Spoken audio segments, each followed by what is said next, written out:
Hey guys, दी संदीप सोनगढ़े आप सभी का स्वागत है हमारे स्टडी चैनल एग्जाम 247 के अंदर। जैसा कि एनआरए और जो आपका जो है सीईटी कॉमन एलिजिबिलिटी टेस्ट को लेकर बहुत सारे ओवर थिंकिंग है, हम इस पे तो डिस्कस करेंगे, लेकिन साथ ही साथ जो स्टूडेंट बहुत ज़्यादा ओवर थिंकिंग कर रहे हैं, जो आपकी ही नहीं इस वर्ल्ड के अंदर जो लोगों की सबसे बड़ी प्रॉब्लम है, आवश्यकता से ज़्यादा वो जो सोचते हैं, जिसको लेकर अभी बहुत सारी चीज़ें प्लानिंग्स बची हुई है, लेकिन जो टाइम अपना वेस्ट कर रहे हैं अभी एग्जाम में जब ध्यान देना चाहिए वो मात्र इस चीज को लेकर वो सिमेट कराए गए हैं, तो हम उस पर भी डिस्कस करेंगे। लेकिन पहले थोड़ा सा 5 से 7 मिनट के अंदर हम समझ लेते हैं इन चीजों को लेकर, ठीक है, कि भाई ये एनआरए क्या है, सीईटी क्या है और इसका किस किस तरीके से यूज होगा एक प्रॉपरली इफेक्टिवली, ठीक है। 5 से 7 मिनट के अंदर मैं इन चीजों को लेकर आपको से डिस्कस करूंगा। ओके, एनआरए की बात करें तो नेशनल रिक्रूटमेंट एजेंसी एक ऐसी संस्था जो केंद्र सरकार द्वारा लॉन्च की जा रही है। जैसे आपका एसएससी है ना, स्टाफ सिलेक्शन कमीशन, वो अपने लेवल पर एग्जाम कराता है, आईबीपीएस है, आरआरबी है ना, आपका रेलवे है, इस तरीके से सब अलग अलग संस्थाएं जो केंद्र लेवल पर, सेंट्रल लेवल पर वर्क करती है, एग्जाम कंडक्ट कराती है। बस कोई बहुत बड़ा चेंज नहीं हुआ है, बहुत ज्यादा कुछ चेंज नहीं हुआ है, बस आप लोग के फायदे ही हैं। आपको समझना है इन चीजों को लेकर, जो बहुत ज्यादा परेशान हो रहे हैं लोग ओवर थिंकिंग को लेकर, उस पर हम डिस्कस करेंगे, राइट। जो एनआरए है, नेशनल रिक्रूटमेंट एजेंसी, देखो पहली चीज है कैबिनेट में पास हो गया है, ठीक है ना, और इसके लिए एक अमाउंट उन्हें दे भी दिया गया है। अब इसे बहुत टाइम लगेगा, ऐसा नहीं है कि आपकी जो अभी जो एग्जाम्स है वो आपकी प्रॉपरली जिस तरीके से हो रही वैसे ही होगी। ओवर थिंकिंग की वजह से आप इन सब चीज में अपना टाइम वेस्ट ना करें। मैं इसको बताऊंगा, लास्ट में डिस्कस करेंगे कि भाई आपको इस टाइम पर क्या सोचना चाहिए क्या नहीं सोचना चाहिए, राइट। ओके, तो एनआरए, ठीक है, इसमें बस इतना ही डिफरेंस हो रहा है। जैसे मान लो रेलवे है आपका, ठीक है, railway, SSC, IBPS, bank sector हो गया, ठीक है, अलग अलग तरीके से, ठीक। अब जैसे हर एक एग्जाम 2-3 स्टेज से गुजरती है, ठीक है ना, प्री होता है, फिर मेंस होता है, फिर उसका टायर 1 टायर 2 ऐसे करके इंटरव्यू, सबके अलग अलग, जैसे रेलवे है तो उसका फिर और अलग तरीके से टेस्ट होते हैं। तो इस तरीके से इनके अलग अलग तरीके के स्टेज चरण होते हैं, ठीक है। तो जो कॉमन होता है, एक प्री होता है सब में, जो पहला पेपर होता है प्री, इसमें भी रेलवे में भी, इसमें भी प्री होता है, इसमें भी प्री होता है। और जो अलग अलग स्टेट के लोग परेशान है, भाई साहब आप लोग की एग्जाम ऐसे 2 चरणों में नहीं होती है, जो जितने लोग परेशान हैं, ठीक है, तो थोड़ा सा ओवर थिंकिंग करना बंद करें, ठीक है। तो जो प्री है आपका, जो इसका पहला पेपर, इसका पहला पेपर, ये खुद अपने, ये जो संस्था है खुद ही ले रही थी। लेकिन अब क्या हो रहा है, इससे क्या होता था, आप हर एग्जाम के लिए अलग अलग तरीके से प्रिपेयर करते, तो ऐसा तो है नहीं कि भाई जो भी ग्रेजुएट है वो हर एक एग्जाम के लिए फॉर्म डालता है आज के टाइम पे, राइट, ठीक है। तो वो रेलवे के लिए अलग से प्रिपेयर कर रहा है, एसएससी के लिए वो अलग से प्रिपेयर कर रहा है, आईबीपीएस के लिए अलग। अब इसमें भी बड़ी समस्या, वो सीएचएसएल है, अगर एसएससी का ही है तो उसके सीएचएसएल के लिए अलग है, सीजीएल के लिए अलग है, इसके लिए भी अलग अलग है। जैसे बैंक के अगर 3 एग्जाम्स हुए, कोई आरआरबी ले रहा है, अलग अलग लेवल पर एग्जाम हो रही है, तो उसके लिए हर बैंक के पेपर के लिए आप अलग से प्री प्लान कर रहे हो, राइट, है ना। रेलवे के हैं, अगर उसका टेक्नीशियन हो रहा है, टीसी हो रहा है, अलग अलग एग्जाम हो रही, तो उसके लिए आप अपना क्या कर रहे हो, अलग से तैयारी कर रहे हो। इससे आपका क्या जा रहा है, आपका ज्यादा पैसा जा रहा है, फॉर्म भरने में आपका बहुत ज्यादा अमाउंट जा रहा है। जैसे एसएससी की फीस है 100 रुपए, 100 रुपीज, बैंक की वहीं 1000 के आसपास है, ठीक है, रेलवे की वहीं 500-250 के आसपास है, डिपेंड करता है अलग अलग कैटेगरीज के अकॉर्डिंग। तो आपको समझना है फायदे बहुत है, नुकसान बिल्कुल नहीं है, ठीक है। और जितने लोग अभी परेशान है, भाई अभी 1-1.5 साल कुछ नहीं होने वाला है, जो एग्जाम है उसकी तैयारी करो, सोचो मत ज्यादा, ठीक है, कि हमारा क्या होगा, अब तो ये गठन कब होगा, ऐसे में तो हम स्टेट वाले हैं तो कैसा होगा, भाई ऐसा कुछ नहीं है अभी, ठीक है। अब समझो, ये जो 2-3 चरण में एग्जाम हो रही थी, अब ये सब लोग का जो प्री है ना, ये रिप्लेस हो रहा है बस। ये कौन लेगा अब, एनआरए, जिसको हम क्या बोल, इसके अंदर जो ये संस्था जो रन करेगी, सीईटी कर रहे हैं, कॉमन एलिजिबिलिटी टेस्ट, सबके लिए जो एलिजिबिलिटी क्राइटेरिया होगा, टेस्ट होगा, और सबके लिए क्या होगा, कॉमन होगा, अलग अलग नहीं देना है। और जो इसका 2nd, 3rd पेपर है अलग अलग एग्जाम का, जैसे एसएससी का 2nd, 3rd पेपर होगा, आईबीपीएस का 2nd, 3rd पेपर होगा, वो सेम यही संस्थान लेंगी, रेलवे अपना लेगा, एसएससी अपना लेगा, आईबीपीएस आरआरबी अपना लेगा। समझ पा रहे हैं, बस प्री आपका रिप्लेस कर दिया गया, उठा के बस ये ले रहा है, बस इतना ही चेंज हुआ है, और फायदे बहुत है, नुकसान नहीं है, गेटिंग अ पॉइंट। तो बस प्री कौन ले रहा है, ये ले रहा है। हाँ यहां पे आप समझो रेलवे, अब सबका सिलेबस कहीं ना कहीं 18 20 19 20 चेंज है, ठीक है, थोड़ा बहुत क्या है 19 20 फर्क है सिलेबस में, ठीक है, लगभग सेम है, थोड़ा बहुत है। इससे फायदा क्या है, अब एक बंदा रेलवे की अलग तैयारी कर रहा है, एसएससी की अलग, बैंक की अलग। अब क्या होगा, हर एक बंदा एक ही चीज, एक ही सिलेबस की तैयारी करेगा। अभी सिलेबस आया नहीं है, लेकिन इसका सिलेबस बनेगा जो हर एग्जाम के लिए एक एलिजिबिलिटी क्राइटेरिया रहेगा। आपका सेकंड थर्ड का सिलेबस अलग रहेगा, वो इनके ऊपर डिपेंड करता है। अब ये जो प्री ये ले रहा है, इससे क्या हो रहा है कि स्कोर कार्ड मिल रहा है, जैसे गेट का स्कोर कार्ड लगता है अलग अलग, उसी प्रकार से ये एक स्कोर कार्ड मिलेगा इससे। तो आपका जो स्कोर कार्ड की जो वैधता रहेगी 3 इयर्स की रहेगी, 3 साल के लिए वैलिड रहेगा वो। कितने साल के लिए, 3 साल के लिए वैलिड रहेगा। अब 3 साल के लिए कैसे, मान लो आपका 2021 में ये पेपर होता है कॉमन एलिजिबिलिटी टेस्ट, ये नहीं लेंगे, रेलवे एसएससी आईबीपीएस पेपर नहीं लेगा आपका, सीधे ये लेगा, एक पेपर होगा। ये पेपर जब होगा बस इसका स्कोर कार्ड आपको यहां लगाना है बस, उसके बाद आप सेकंड पेपर थर्ड पेपर देने के लिए एलिजिबल है, ठीक। मान लो 2021 में आपने पेपर दिया, आपके 60 मार्क्स आए, 2022 में आपने पेपर दिया आपके 72 आए, और 2023 में आपने पेपर दिया आपके 70 आए।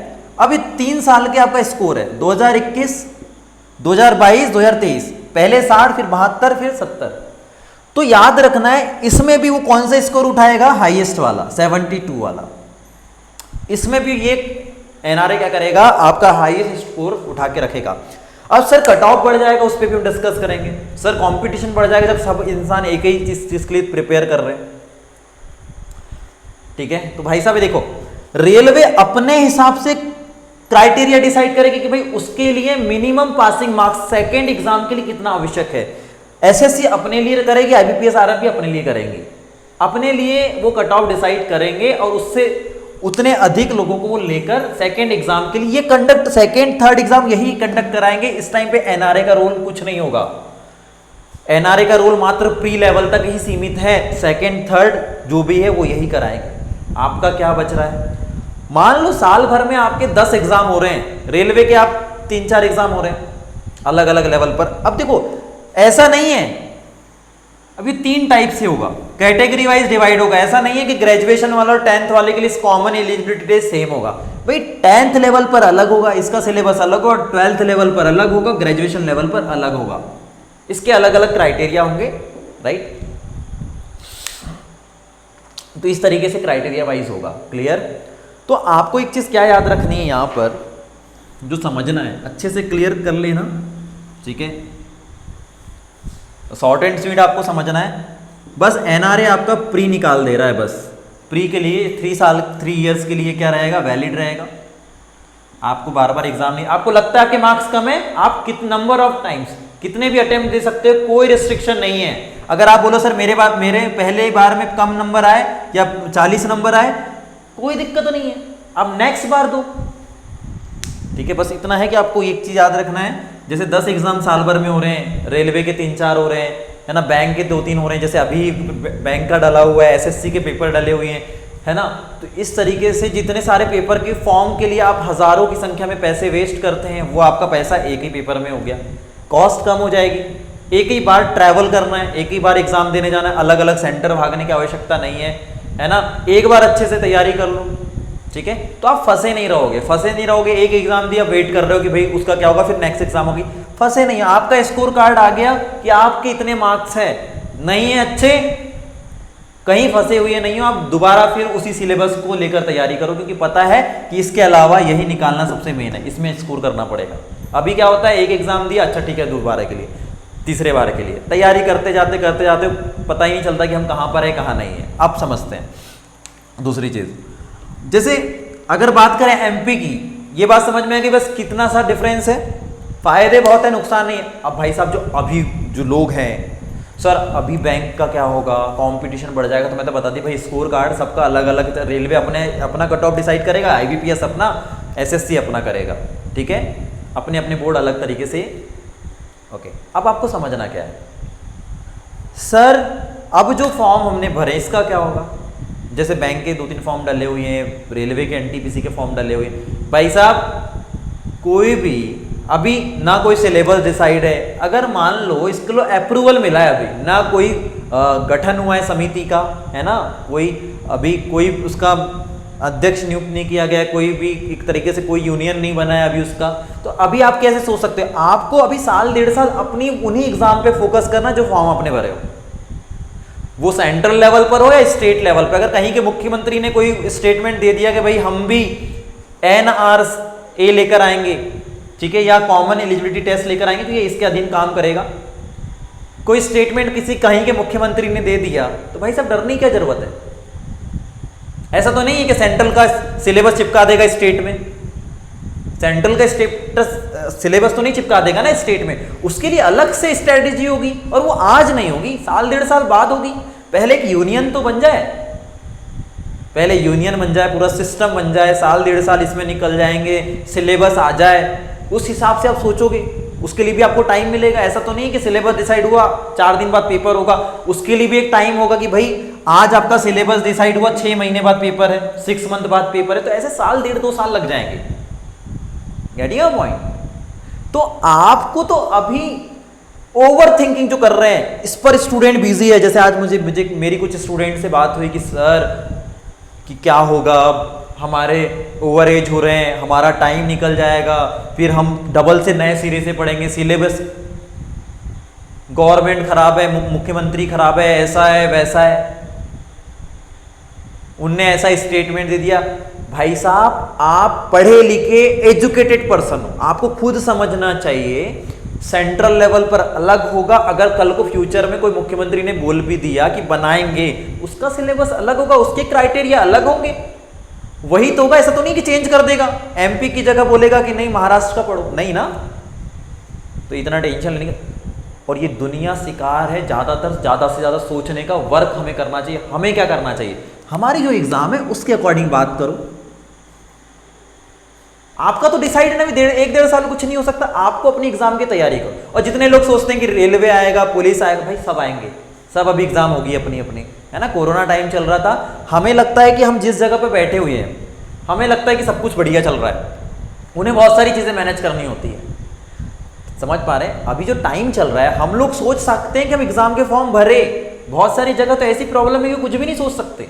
मैं किसी की सपोर्ट और उसकी बात नहीं कर रहा हूं, हमें मात्र अपना सब कुछ दिखता है, लेकिन और भी बहुत सारी चीजें मैनेज करने के लिए सडनली सब कुछ नहीं हो सकता। अगर मान लो हम MP की स्टेट की बात करें, अभी गवर्नमेंट चेंज हुई, सारे सिस्टम बन जाए, सारी तरीके से प्रोसेस हो जाए, उसके बाद ही तो सारी चीजें होगी ना। एक थोड़ा सा एजुकेटेड पर्सन की तरह से सोचो।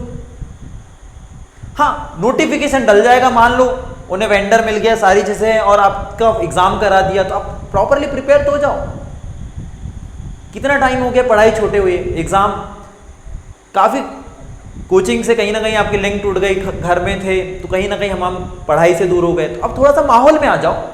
कंटिन्यू MP की बात करें तो कंटिन्यू वैकेंसी है, ठीक है ना। तो ज्यादा ना सोचो, सोचना क्या है ये सोचो।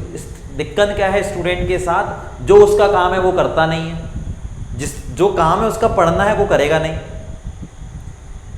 क्या आपकी पढ़ाई इस लेवल पर हो चुकी है कि अगर आपसे एग्जाम ले लिया जाए, तो मैं कट ऑफ निकालने की बात नहीं कर रहा हूं, और तैयारी अगर आप कट ऑफ निकालने के लिए कर रहे हो तो मत करो। मैं आपसे ऑनेस्टली बोल रहा हूं, क्या आप लोग इतने प्रिपेयर हो चुके हो कि अगर आपका एग्जाम लिया जाए तो टॉप 10 में आ सकते हो? अपने आप को पॉलिश करो। जरूरी नहीं है, life is a journey not a destination. आप एक एग्जाम निकालने के लिए नहीं है, जैसे स्टेट में जेल प्रेरी आया, कल को पुलिस आएगा, कल को ऐसा आएगा, नहीं, कल को PSC क्वालिफाइड करना है, तो आप तब तक अपना कॉन्स्टिट्यूशन अच्छा करो, MP GK अच्छा करो। हाँ, हर एक तरीके से आप सोचो ना। आज एग्जाम नहीं हो रही तो हो सकता है कि आप अपना नॉलेज और बढ़ाओ ना, थोड़ा सा एक लेवल पर आओ। इतनी छोटी सोच क्यों रखना है हमें? हम थोड़ा सा यहां से सोचें, सारी चीजें नॉर्मल तो होने दें, सारी चीजें नॉर्मल। मानता हूं कि मंत्रिमंडल का गठन हो गया और भी चीजें हो रही है, मानता हूं कुछ बहाने भी है, आइडियल कुछ भी चीज नहीं है। हमारे हाथ में है पढ़ना और अपनी स्पीड बनाए रखना, आने वाली चुनौतियों के लिए आप अपनी स्पीड, क्योंकि धीरे धीरे क्या चेंज होगा, हो सकता है चेंजेस क्या होंगे, नेगेटिव मार्किंग आ जाएगा इन फ्यूचर। जहां अभी तो जो आ रही है एसएससी, रेलवे, बैंक में तो आ ही रही, जो स्टेट की अलग अलग एग्जाम उसमें नहीं होती, मात्र नेगेटिव, कल को आ सकती, टाइमिंग लिमिट कम हो जाएगी। इस चीज के लिए प्रिपेयर होना, सही गाइडेंस के साथ, सही एनर्जी के साथ इस टाइम का सही यूटिलाइजेशन करो कि मुझे कट ऑफ नहीं निकालना है। जब मैं पेपर दूंगा तो दुविधा में नहीं रहूंगा कि मेरा होगा कि नहीं होगा। मुझे वेट करना चाहिए पेपर देने के बाद या पेपर देने के पहले इतने कॉन्फिडेंट हो जाओ कि नहीं यार मैं श्योर हूं मेरा इस बार पेपर निकलेगा, क्योंकि मैंने सारे एस्पेक्ट, सारे एरिया में इसकी पढ़ाई कर चुका हूं। वो किसी भी एरिया से क्वेश्चन पूछ ले, मैंने पूरे पेपर का एनालिसिस किया है। आज मेरे साथ व्हाट्सएप में 4000 स्टूडेंट जुड़े हुए हैं प्रैक्टिकली। 8109585162। आप जिस एग्जाम की प्रिपरेशन करें, नाम जिस सिटी से जिस एग्जाम की प्रिपरेशन करें, आप व्हाट्सएप करें, आपको सारे पेपर मिल जाएंगे प्रीवियस ईयर के। मैं आपसे कहना क्या चाहता हूं, 8109585162 हमारा जो एप्लीकेशन है वो है एग्जाम 247। एग्जाम 247 इंडिया का एक ऐसा चैनल जो बहुत नॉमिनल कॉस्ट में सारी एग्जाम की प्रिपरेशन कराता है, राइट। अब मैं आपको एक बताना क्या चाहता हूं, कोई भी क्वेरी आप व्हाट्सएप करो, कॉल पे बात करना है बिल्कुल आप कर सकते हो, आप इसमें व्हाट्सएप करें, से टाइम डिसाइड करें, आप बात कर सकते हैं, राइट। आप पूरे एरिया के हिसाब से पढ़ो। मैंने कई बच्चों में 4000 प्लस मैंने बच्चों को ग्रुप में ऐड किया, 10 प्लस ग्रुप है। जो मैंने ऐड किया उसमें बच्चों की डिमांड थी कि सर जेल प्रेरी के पेपर चाहिए। मैंने पेपर दिए। मैं आपसे बोल रहा हूं सर 5% बच्चों ने ही बस पेपर का ओपन किया होगा। एनालिसिस तो छोड़ दो कि सर प्रीवियस ईयर पेपर का लगाने का मतलब क्या होता है, एनालिसिस करना कि पेपर किस किस एरिया से पूछा गया है, आपके एग्जाम में कितने नंबर का उस एरिया से क्वेश्चन आ रहा है। इसे कहते हैं एक स्ट्रेटजी के अकॉर्डिंग तैयारी। ऐसा नहीं कि एमपी की बुक उठाए पढ़ रहे हो, कॉन्स्टिट्यूशन लूसेंट उठाए पढ़, आप ये देखो जिस एग्जाम की प्रिपरेशन कर रहे हो उस एग्जाम में किस एरिया से कितने नंबर का क्वेश्चन आ रहा है।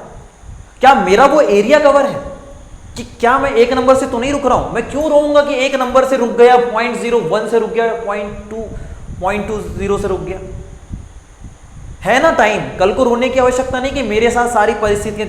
हमारे पास सही तरीके से सही सोचने के लिए, जैसे मैं भी पुलिस के पेपर सेंड करने वाला हूं, वो दिल्ली पुलिस हो या एमपी पुलिस हो, एसआई के पेपर सेंड करने वाला हूं, मेरे ग्रुप जो बने हुए हैं हर एक एग्जाम के लिए।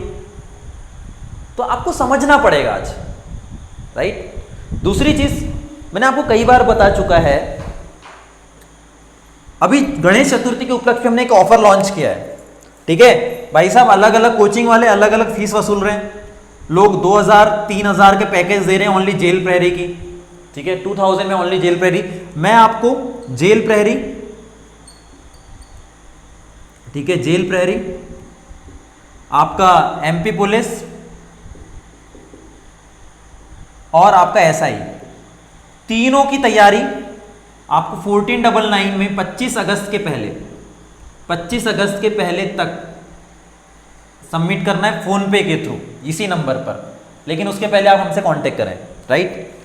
एप्लीकेशन पेमेंट करेंगे, ज़्यादा चार्ज लगता है, 21 रुपीज़ एक्स्ट्रा चार्ज लगता है, ठीक है। अब आपको समझना है क्यों ऐसा।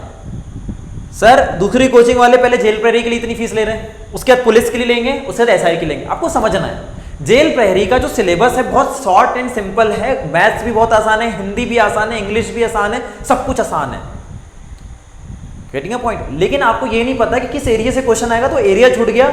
आपको जो क्वेश्चन आपने पढ़े हो तो बनेगा भाई, जो नहीं पढ़ा है, अगर मान लो कोई टॉपिक ऐसा हो जो हमने भी नहीं पढ़ा तो हमसे कैसे बन जाएगा। अगर मैं मेडिकल फील्ड में जाऊं तो मैं जीरो हूं ना वहां के लिए, I am a big zero medical field के लिए। मैं जिस फील्ड में उसमें मुझे परफेक्ट होना चाहिए, गेटिंग अ पॉइंट। तो आपको पता होना चाहिए जो इस एग्जाम की प्रिपरेशन करो, सिलेबस का सिलेक्शन क्यों नहीं होता। 4-4 5-5 साल से तैयारी करो, कई कोचिंग में ज्वाइन कर लिया, सर सिलेबस कंप्लीट नहीं हुआ, हर बार ये लगता है कि सर इतना नहीं इतना हुआ, कैसे होगा ऐसे में। इसलिए हम आपसे कह रहे हैं सिलेबस के अकॉर्डिंग पढ़ो। भाई एमपीजी के बहुत बड़ा है, लूसेंट में अगर आप बात करें जनरल नॉलेज बहुत बड़ा है। आपकी एग्जाम की रिक्वायरमेंट क्या है, कौन बता रहा है आपको, किस एरिया से क्वेश्चन आ रहे हैं। आप देखिए हमारे सिलेबस के वीडियोस, इफेक्टिवली 25 टॉपिक को पढ़ना, बस उसके अलावा कुछ नहीं, उसके बाहर का कुछ नहीं। जेल प्रहरी की अगर मैं बात करूं, भाई साहब 8 से 9000 वैकेंसी आई थी 2017 में पटवारी की, तब कट ऑफ गया था 75 टू 80, 75 से 80, 282 पोस्ट है जेल प्रेरी की। कोई भी कैटेगरी से हो 95 प्लस के बिना बात नहीं बनेगी। तो किस उम्मीद से तैयारी करोगे? अगर ऐसे पढ़ोगे तो भाई नहीं होगा। सर हमने फॉर्म इसलिए नहीं डाला जेल प्रेरी का, क्यों? पोस्ट बहुत कम है। तो ठीक है भाई साहब, मैं मानता हूं पोस्ट कम है, मैं इसमें नहीं कह रहा हूं कि इतने इंटेलिजेंट नहीं बन जाओ कि आउट ऑफ 100 में 95 ले आओ, ठीक है?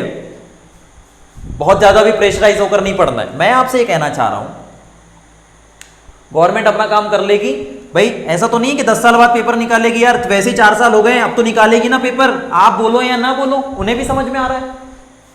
मैं क्या कह रहा हूं, 4 साल हो गए, 4 से 5 साल वैकेंसी नहीं आई ना, अब तो आएगी ना। 10 साल बाद तो नहीं निकालेगी, साल 4-5 महीने में वैकेंसी आ जाएगी सारी। अब कौन कौन सी वैकेंसी आएगी? MP पुलिस आएगी, SI आएगी, पटवारी आएगी। पटवारी 2017 से नहीं आई है। ग्रुप 4 आएगा, ग्रुप 2 आएगा। कितनी वैकेंसीज है आपके पास? और छोटी मोटी जो असिस्टेंट की वो अलग है। आप ही बताओ, पटवारी लास्ट टाइम 8 to 9,000 आया था, पुलिस 10 से 15,000 अगर आ गई, ठीक है, ये आ गया, ये आ गया, तो 20 से 25,000 वैकेंसी है। और आपको एक बात बताओ, जेल प्रहरी मैथ सिंपल है, दो टॉपिक में, दो क्लास में आपका एक टॉपिक खत्म हो जाता है मैथ्स का। भाई जब पढ़ ही रहे हो ना, तो 5 क्लास करके क्यों ना SI लेवल तक पढ़ लो, लेकिन टॉपिक वाइज। SSC का मैथ्स अलग है भाई साहब। SSC के मैथ्स पे चले जाओगे तो तुम्हारा यहां पर तुम पूरे सब्जेक्ट कवर नहीं कर पाओगे। तो अपने अकॉर्डिंग आपको देखना है। तो 25,000 आने वाली वैकेंसी है, इसके लिए क्या सोच रहे हो आप? और ये तो अभी होगी ना, इसको भूल जाओ, अभी तो ये कुछ नहीं होने वाला है, अभी 1.5 साल, अभी पहले ये होगा। शिवराज सिंह चौहान बोले या कोई भी बोले, कोई फर्क नहीं पड़ता उससे। अभी तो ये होगा, सब चीजें, स्थिति सब नॉर्मल हो जाएगी, केसेस कम हो जाएंगे, सब ऑटोमेटिक हो जाएगा। क्योंकि एग्जाम एक बड़ा मुहिम है, छोटी मोटी चीज नहीं है। कितनी भीड़ रहेगी, कल को आप ही परेशान होगे, कोई बीमारी हो गई तो अब तो आप ही को ट्रीटमेंट कराना है। 1 सितंबर से प्रैक्टिकल में जियो थोड़ा सा। ऐसा नहीं है कि भीड़ में चले बंदे, किसी ने बोला हाँ पता ही नहीं क्यों कर रहे हैं अपन आंदोलन, ठीक है, थोड़ा सा यहां से हमें उठना है, ठीक है ना। तो भाई आपको पता है कि मैथ्स की 2 क्लास में आपका एक टॉपिक कंप्लीट हो जाएगा जेल प्रेरी का। क्यों नहीं हम इसकी 5 से 7 क्लास करके मैथ्स पूरा अच्छे से ही कर लो एक बार परमानेंटली, पूरा SI लेवल तक पढ़ो। हाँ एक और चीज, एक बार पढ़ो। अब एक बार पढ़ो, सर आपने तो ये कह दिया कि सर 5 साल तैयारी करते हैं, सिलेक्शन नहीं होता। तो सर आपके पास क्या ऐसा तरीका है कि भाई 6 महीने में सिलेक्शन हो जाएगा? तो मैं आपको कहना चाहता हूं, सुनो, एग्जाम 247 एक ऐसा एप्लीकेशन है जहां पर बैच बना हुआ है। जब आप फोन पे करते हैं या वहां पे पेमेंट करते हैं, आपको ग्रुप में ऐड किया जाता है। यहां पर आपकी सारी क्लासेस, जितने सब्जेक्ट आपके एग्जाम में आ रहे हैं, वो सारे बने हुए हैं। 12 बजे से क्लास स्टार्ट होती है, आपको नोटिफिकेशन आता है क्लास है। यूट्यूब पर एक टॉपिक पढ़ रहे हो, मान लो सिंप्लीफिकेशन, यूट्यूब पर एक टॉपिक पढ़ रहे हो सिंप्लीफिकेशन, उससे रिलेटेड वही टीचर की वीडियो मिलना मुश्किल हो जाती है। क्या बोल रहा हूं? उससे ही रिलेटेड उसी टीचर की वीडियो मिलना मुश्किल हो जाती है, और हर बंदा ऑनलाइन नहीं देख पाता।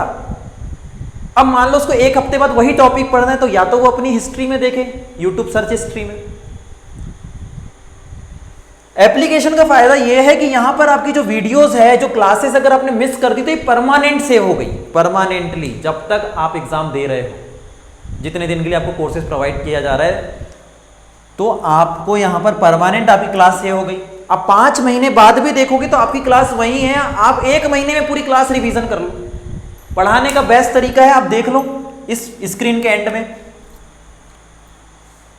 जो लोग 45 मिनट में एक क्लास बनाते हैं, 1 घंटे की क्लास बनाते हैं MPGK की, हम 15-20 मिनट की क्लास बनाते हैं, और आपने पढ़कर देखा है, वो परमानेंटली याद होगा मैपिंग के थ्रू, ठीक है। मैथ्स आप देखेंगे तो आपको, अब मैथ्स सर आप कैसे कह रहे थे कि सर 6 महीने में सिलेक्शन हो जाएगा?